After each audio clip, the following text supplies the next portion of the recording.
안녕하세요. 저는 윤가영입니다. 올해 32살이죠. 지금부터 제가 겪었던 이야기를 들려드릴게요. 아마 여러분들도 깜짝 놀라실 겁니다. 강남역 근처 작은 카페에서 처음 만났던 정민호. 그때 저는 평범한 회사원이었어요. 아니, 평범한 척했다고 하는 게 맞겠네요. 민호는 키가 크고 다정한 미소를 가진 남자였습니다. 첫눈에 반했죠. 사실 저희 집안을 말씀드리면 놀라실 텐데, 저는 명동 한복판에 있는 대형 종합병원 이사장의 막내딸입니다. 하지만 민호에게는 절대 말하지 않았어요. 진짜 사랑을 원했거든요. 조건 없는 사랑 말입니다. 민호와 사귄 지 1년 만에 결혼했습니다. 시댁은 성동구에 있는 작은 주택이었어요. 시어머니 최영숙 여사는 첫 만남부터 저를 위아래로 훑어보며 실망한 표정을 지었죠. 시골에서 올라온 가난한 여자라고 생각하셨나 봅니다. 제가 일부러 꾸미지 않고 수수한 옷만 입고 다녔거든요. 명품 하나 걸치지 않았습니다. 결혼 후 시댁에서의 생활은 정말 힘들었어요. 새벽 5시에 일어나 밥 짓고 빨래하고 청소하고. 시어머니는 저를 마치 가정부처럼 부렸습니다. 민호 아버지가 당뇨로 쓰러지셨을 때였어요. 119에 신고하고 응급처치를 하는 저를 보고 시어머니가 이상하다는 듯 쳐다봤죠. 간호사 출신이냐고 물어보시더라고요. 저는 그냥 웃으며 넘어갔습니다. 어릴 때부터 병원에서 자라며 자연스럽게 익힌 의료 지식이었거든요. 민호는 처음엔 다정했어요. 하지만 결혼 1년이 지나면서 달라지기 시작했습니다. 회사에서 승진 압박을 받고 있었죠. 어느 날 저녁 민호가 집에 늦게 들어왔어요. 술 냄새가 진동했습니다. 저는 따뜻한 국을 데워서 상을 차렸죠. 하지만 민호는 젓가락도 들지 않고 저를 쳐다봤어요. 가영아, 솔직히 말하면 내가 내 발목을 잡고 있는 것 같아. 이런 말을 하더라고요. 가슴이 철렁 내려앉았습니다. 무슨 말인지 물어봤죠. 너 같은 배경 없는 여자와 결혼해서 회사에서 인정받기가 힘들다는 거였어요. 그때 처음으로 결혼이 실수였나 하는 생각이 들었습니다. 시어머니도 점점 노골적으로 변했어요. 며느리 자랑할 게 하나도 없다면서요. 친구들 모임에 데려갈 수도 없다고 하셨습니다. 남편 출세에 도움도 안 된다면서 한숨만 쉬셨죠. 저는 참고 또 참았습니다. 언젠가는 이해해 주시겠지 하면서요. 하지만 그게 제 착각이었어요. 민호의 회사는 청담동에 있는 중견 기업이었습니다. 그곳에서 민호의 직속 상사가 배 사장이었어요. 배 사장에게는 소희라는 딸이 있었죠. 배소희 28살. 이화여대 출신의 유학파였습니다. 아버지 회사에서 마케팅 이사로 일하고 있었어요. 키도 크고 세련된 여자였죠. 민호가 소희와 만나기 시작한 건 결혼 2년 차였습니다. 업무상 미팅이라고 했지만 저는 뭔가 이상했어요. 집에 오는 시간이 점점 늦어졌거든요. 어느 날 민호 휴대폰에 문자가 왔어요. 오빠 오늘 고생 많았어. 맛있는 거 사줘서 고마워. 발신자는 소희였습니다. 제가 물어보니까 민호는 당황하며 변명했어요. 그냥 후배니까 챙겨주는 거라고 했죠. 하지만 목소리에 확신이 없었습니다. 그 후로 민호는 더 차가워졌어요. 집에서도 휴대폰만 들여다봤습니다. 저와는 눈도 마주치려 하지 않았죠. 시어머니도 눈치를 챘나 봅니다. 어느 날 저를 부르시더니 이런 말씀을 하셨어요. 가영아, 민호가 요즘 힘들어하는 것 같더라. 무슨 말씀인지 알겠다고 했습니다. 하지만 속으로는 무너져 내리고 있었어요. 남편의 마음이 떠나고 있다는 걸 모를 리 없었거든요. 어느 토요일 오후였어요. 민호가 회사 일이 있다며 나갔는데 우연히 강남역 앞에서 봤습니다. 소희와 함께 카페에 앉아 있더라고요. 두 사람의 모습을 멀리서 지켜봤어요. 민호는 제게 보여준 적 없는 밝은 표정이었습니다. 소희의 손을 잡고 있었죠. 가슴이 찢어지는 것 같았어요. 하지만 뛰어가서 따져 묻지는 않았습니다. 그럴 용기가 없었거든요. 집으로 돌아가는 길에 눈물이 멈추지 않았어요. 지하철 안에서 울고 있는데 한 아주머니가 괜찮냐고 물어보시더라고요. 저는 괜찮다고 했지만 목소리가 떨렸습니다. 그날 밤 민호가 집에 들어왔을 때 술 냄새가 심했어요. 저는 아무 말 하지 않고 잠자리에 들었습니다. 옆에 누운 민호가 낯설게 느껴졌어요. 다음 날 아침 민호가 먼저 말을 꺼냈습니다. 가영아, 우리 이야기 좀 해야겠어. 차분한 목소리였지만 차가웠어요. 무슨 이야기인지 이미 알고 있었습니다. 하지만 들어야 했죠. 남편의 입에서 직접 들어야 했습니다. 솔직히 말하면 소희를 만나고 있어. 민호가 고백했어요. 처음엔 업무 관계였는데 점점 가까워졌다고 했습니다. 제가 물었죠. 그럼 나는 뭐가 되는 거냐고. 민호는 대답하지 않았어요. 그 침묵이 모든 걸 말해주었습니다. 소희는 민호에게 이런 말을 했나 봅니다. 가영 같은 여자는 당신 성공에 방해만 될 거라고. 배경도 없고 도움도 안 되는 아내라고 했대요. 그 말을 들었을 때 정말 화가 났어요. 하지만 표현하지 않았습니다.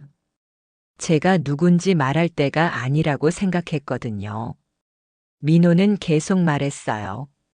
소희와 결혼하면 승진도 보장되고 미래가 달라질 거라고.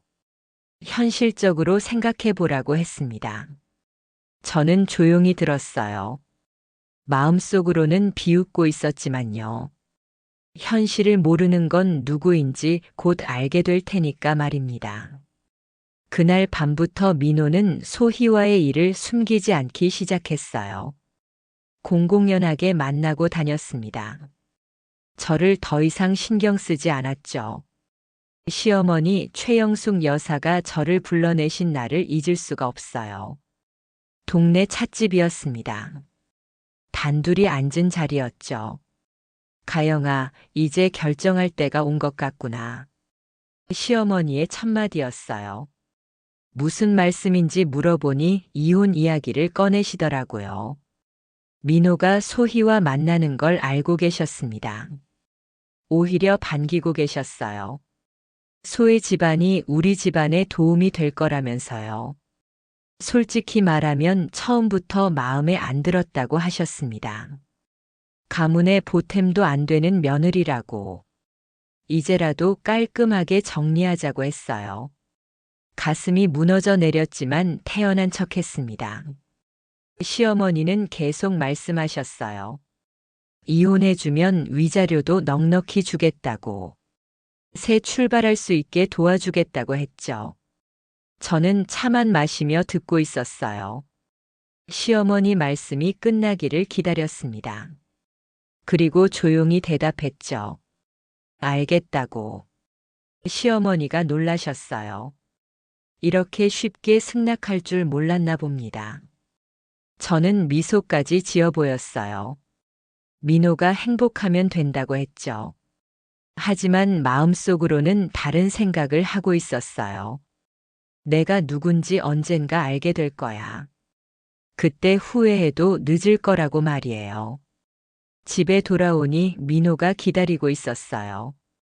시어머니께서 미리 연락하셨나 봅니다. 민호의 표정은 복잡해 보였죠. 가영아, 어머니한테 들었어. 민호가 말을 꺼냈어요. 고맙다고 했습니다. 이렇게 이해해줘서 고맙다고. 저는 아무 말 하지 않았어요. 고마워할 일이 뭐가 있는지 모르겠다고 했죠.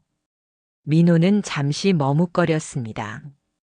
그러다 갑자기 화를 내기 시작했어요.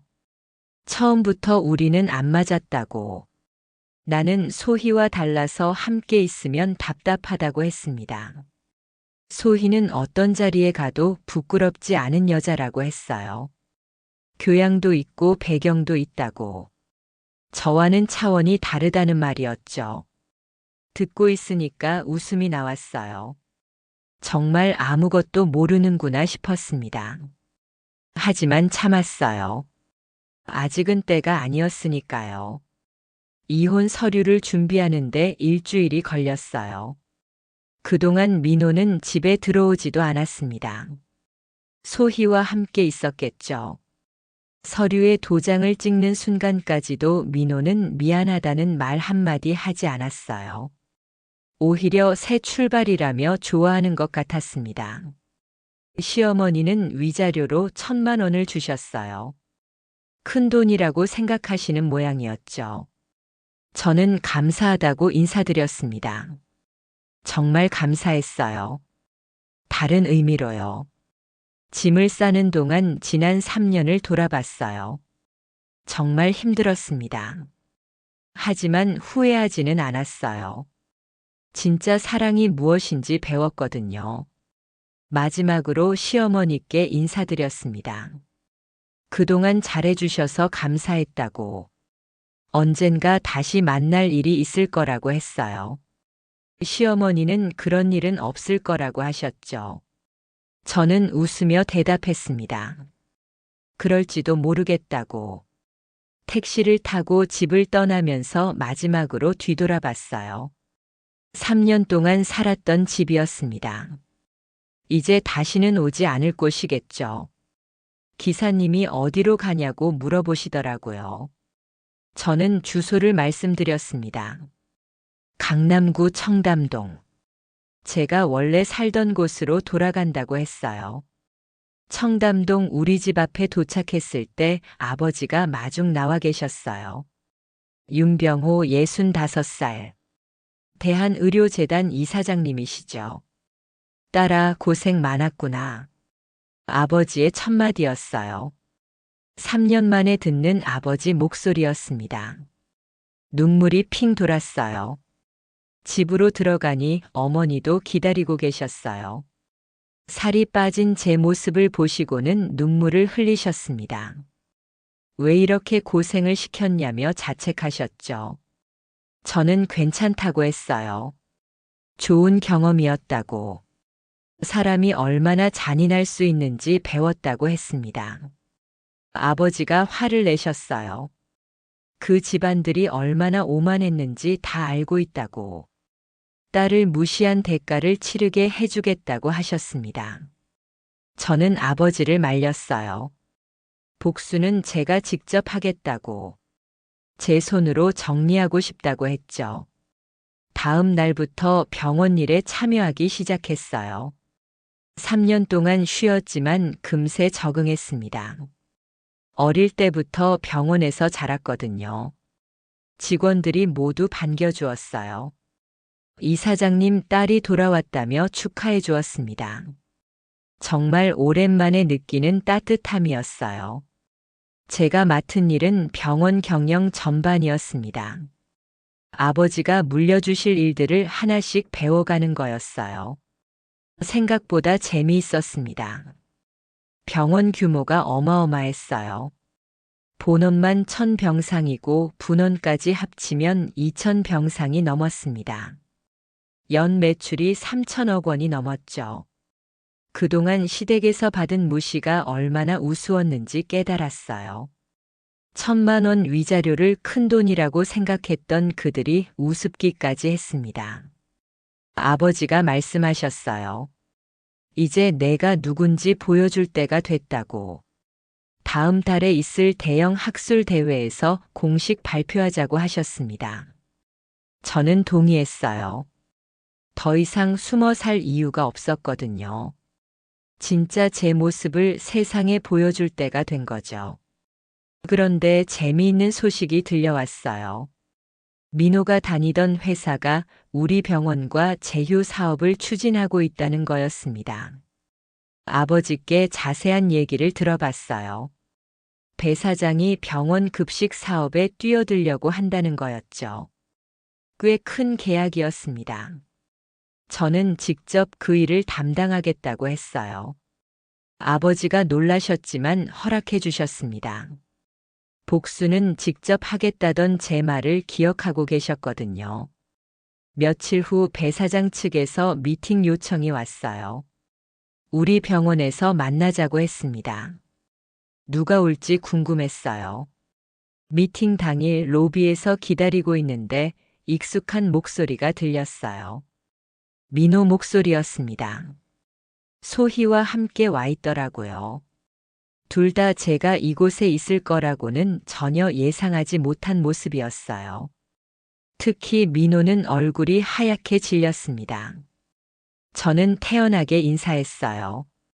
오랜만이라고. 잘 지냈냐고 물어봤죠. 둘 다 말을 못하고 있었습니다. 소희가 먼저 정신을 차렸어요. 여기서 뭐 하냐고 물어보더라고요. 일하러 왔다고 대답했습니다. 그러자 소희가 비웃었어요. 여기서 무슨 일을 할 수 있겠냐고. 청소라도 하냐고 했습니다. 저는 웃으며 대답했어요.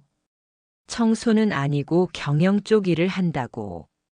오늘 미팅도 제가 담당한다고 했죠. 민호가 황급히 물어봤어요. 무슨 말이냐고. 저는 명함을 건네주었습니다. 대한의료재단 경영이사 윤가영이라고 적힌 명함이었어요.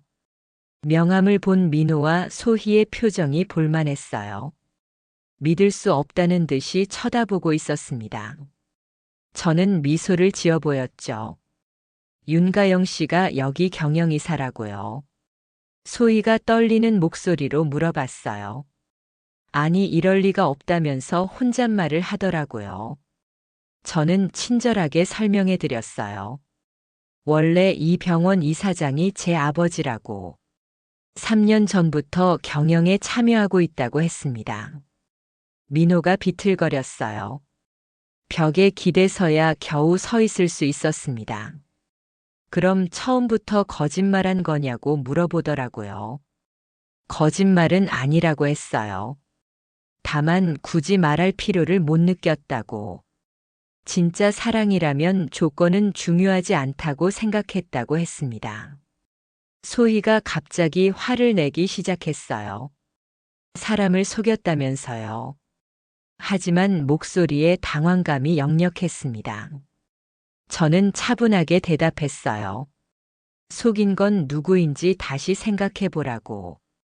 그리고 오늘은 비즈니스 미팅이니까 개인적인 얘기는 나중에 하자고 했죠.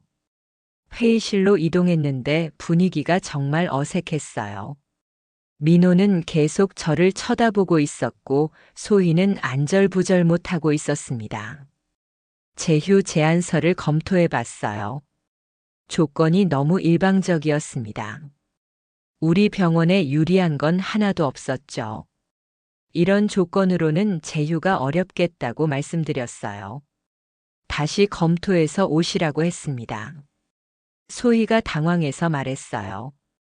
조건을 다시 협의할 수 있다고. 하지만 저는 고개를 저었습니다. 이미 마음을 정한 후였거든요. 미팅이 끝난 후 민호가 따로 말하자고 했어요. 로비 카페에 앉아서 대화를 나눴습니다. 가영아, 정말 미안해. 민호가 고개를 숙이며 사과했어요. 그때 내가 누군지 알았다면 이런 일은 없었을 거라고 했습니다. 저는 피식 웃었어요. 그럼 제가 가난했다면 버려도 되는 거냐고 물어봤죠. 민호는 대답하지 못했습니다. 그 순간 제 휴대폰이 울렸어요. 아버지한테서 온 전화였습니다. 배 사장 회사에 문제가 생겼다는 소식이었어요. 알고 보니까 배 사장이 다른 사업에서 큰 손실을 봤다고 했습니다. 은행 대출도 연체되기 시작했다고 하더라고요. 아버지가 조사해 보니 배 사장 회사가 위기 상황이었어요. 우리와의 제휴 사업이 마지막 희망이었던 거죠. 하지만 그것도 이제 물 건너갔습니다. 제가 거절했으니까요. 민호는 아무것도 모르고 있었어요. 며칠 후 더 재미있는 소식이 들려왔어요. 민호가 회사에서 해고당했다는 거였습니다. 배 사장이 책임을 떠넘긴 거죠. 소희도 마찬가지였어요. 아버지 회사가 망하면서 함께 몰락한 거였습니다. 결혼 얘기도 자연스럽게 없던 일이 됐죠. 시어머니한테서 연락이 왔어요. 울먹이는 목소리로 도와달라고 하시더라고요. 민호가 실직해서 생활이 어렵다고 했습니다. 저는 차갑게 대답했어요. 죄송하지만 남의 일이라고. 이미 이혼한 사이라고 했죠. 시어머니가 계속 매달렸어요. 그때 일은 잘못 생각한 거였다고. 다시 돌아와 달라고 하시더라고요. 하지만 저는 거절했습니다. 한 번 금간 그릇은 다시 붙여도 금이 보인다고. 그런 관계는 원하지 않는다고 했어요. 전화를 끊고 나서 씁쓸한 기분이 들었어요. 복수는 이런 맛인가 싶었습니다. 시원하면서도 허전했어요. 대한의료학회 정기총회가 코엑스에서 열렸어요. 국내 최대 규모의 의료 학술 대회였습니다. 의료계 관계자들이 모두 참석하는 행사죠. 아버지가 기조연설을 하셨어요. 그리고 마지막에 특별한 발표를 하신다고 하셨습니다. 저를 소개하시는 시간이었어요. 무대에 올라가니 수백 명의 시선이 느껴졌어요. 떨렸지만 당당했습니다. 더 이상 숨을 이유가 없었거든요. 아버지가 소개해 주셨어요. 대한의료재단의 새로운 공동 경영자이자 후계자라고. 박수가 쏟아졌습니다. 제가 마이크를 잡고 인사말을 했어요. 앞으로 의료계 발전을 위해 최선을 다하겠다고 했습니다. 또 박수가 터져 나왔죠. 행사가 끝난 후 리셉션이 있었어요. 많은 분들이 축하 인사를 해주셨습니다. 정말 뿌듯한 순간이었어요. 그런데 갑자기 소란이 일었어요. 입구 쪽에서 누군가 실랑이를 벌이고 있었습니다. 보안 요원들이 막고 있는 사람들이 있었죠. 자세히 보니 시어머니와 민호였어요. 소희도 함께 와 있었습니다. 초대받지 않은 손님들이었죠. 시어머니가 소리를 지르고 있었어요. 며느리를 만나야 한다고. 가영이를 불러달라고 하시더라고요. 아버지가 화가 나셨어요. 경비를 불러서 내보내라고 하셨습니다. 하지만 저는 괜찮다고 했어요. 직접 만나보겠다고 했죠. 시어머니를 따로 만날 공간으로 안내했습니다. 민호와 소희도 함께 따라왔어요. 모두 초라한 모습이었습니다. 시어머니가 무릎을 꿇으셨어요. 정말 죄송하다고 하시면서요. 그때 몰라봐서 미안하다고 하셨습니다. 민호도 고개를 숙였어요. 자신이 얼마나 바보였는지 깨달았다고. 용서해달라고 했습니다. 소희는 아무 말도 하지 않고 있었어요. 자존심이 상한 모양이었습니다. 하지만 눈가가 빨갛게 부어 있었죠. 시어머니가 계속 매달렸어요. 다시 돌아와 달라고. 이번엔 정말 잘해드리겠다고 하셨습니다. 저는 차분하게 대답했어요. 시어머니께서 저를 어떻게 대하셨는지 기억하냐고. 가정부 취급하면서 무시하셨다고 했죠.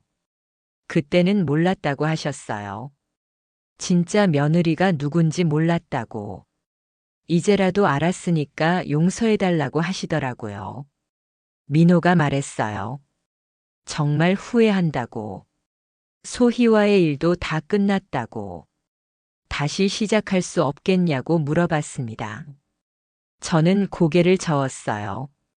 사람을 함부로 대하는 대가가 뭔지 이제 아시겠냐고 했습니다. 너무 늦었다고 했죠. 시어머니가 울기 시작하셨어요. 정말 잘못했다고. 한 번만 기회를 달라고 하시더라고요. 하지만 제 마음은 이미 돌아선 후였어요. 한 번 깨진 신뢰는 다시 회복되지 않는다고 했습니다. 그때 제게는 더 큰 꿈이 있었거든요. 단순히 복수하는 게 아니라 새로운 인생을 시작하고 싶었어요. 소희가 마지막으로 말했어요. 우리도 힘들다고. 좀 도와달라고 하더라고요. 하지만 저는 냉정하게 거절했습니다. 도움이 필요하면 다른 곳을 알아보라고 했어요. 저는 더 이상 그들과 상관없는 사람이라고 했죠. 세 사람이 절망적인 표정으로 나가는 모습을 봤어요. 조금은 안쓰럽기도 했습니다. 하지만 후회하지는 않았어요. 리셉션장으로 돌아가니 많은 분들이 궁금해 하셨어요. 무슨 일이었는지 물어보시더라고요. 저는 웃으며 대답했어요. 과거의 인연들이라고. 이제는 정리됐다고 했습니다. 아버지가 제 어깨에 손을 올리셨어요. 잘했다고 하시면서요. 이제 진짜 새 출발이라고 하셨습니다. 그날 밤 집에 돌아와서 거울을 봤어요. 3년 전과는 완전히 다른 사람이 되어 있었습니다. 더 당당하고 강해진 모습이었어요. 이제 정말로 제가 원하는 삶을 살 수 있게 됐다는 생각이 들었습니다. 더 이상 누구 눈치 보지 않고 말이에요. 6개월 후 저에게 새로운 기회가 왔어요.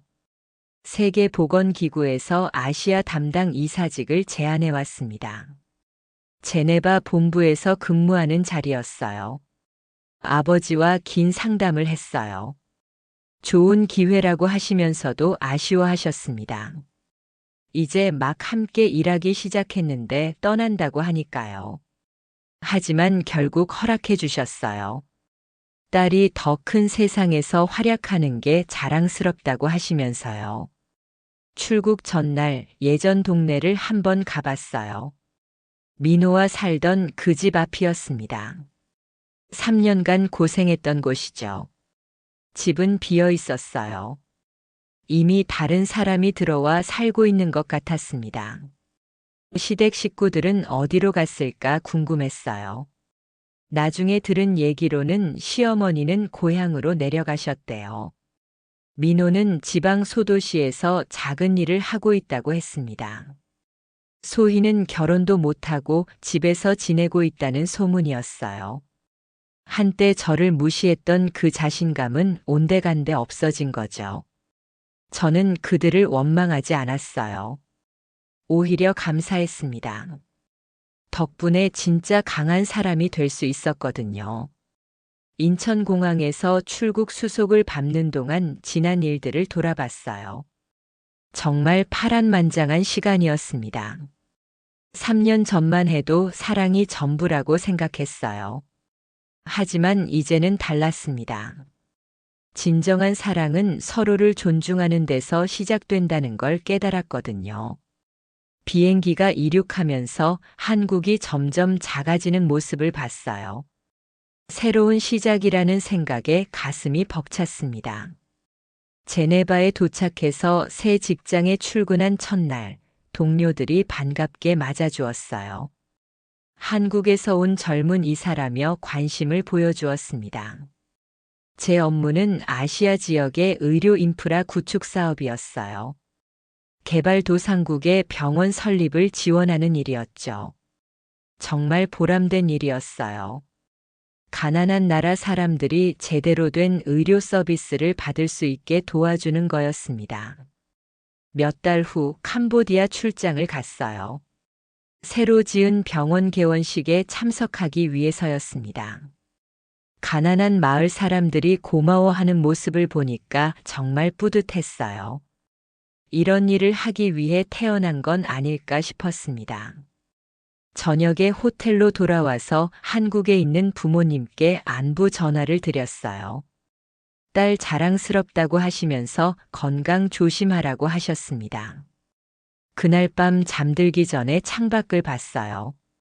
메콩강이 달빛에 반짝이고 있었습니다. 정말 아름다운 광경이었어요. 문득 민호 생각이 났어요. 지금 뭘 하고 있을까 궁금했습니다. 하지만 오래 생각하지는 않았어요. 그건 이미 과거의 일이었으니까요. 1년 후 저는 WHO 아시아 지역 최연소 이사가 됐어요. 제가 담당한 프로젝트들이 모두 성공했거든요. 국제 의료계에서도 인정받기 시작했어요. 여러 학회에서 강연 요청이 들어왔습니다. 정말 바쁘지만 행복한 나날이었어요.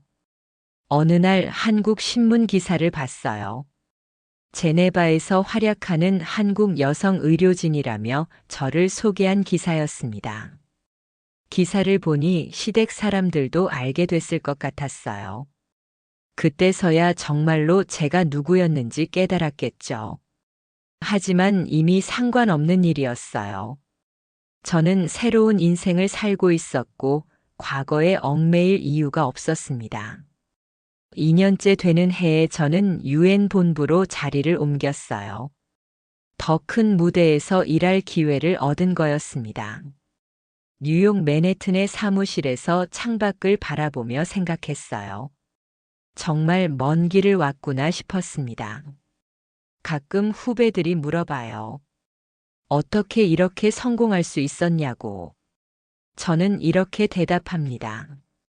절망적인 순간에도 포기하지 않았다고. 사람들은 저를 성공한 여성이라고 부르지만 사실 저는 그냥 제 길을 걸어온 것뿐입니다. 남의 시선에 흔들리지 않고 말이에요. 지금 저는 정말 행복해요. 의미 있는 일을 하고 있고 존중받는 관계 속에서 살고 있습니다. 이보다 더 바랄 게 있을까요? 끝까지 들어주셔서 감사합니다. 선생님들 구독, 좋아요 부탁드립니다. 사랑과 따뜻한 행복이 가득하기를 마음 깊이 기원합니다.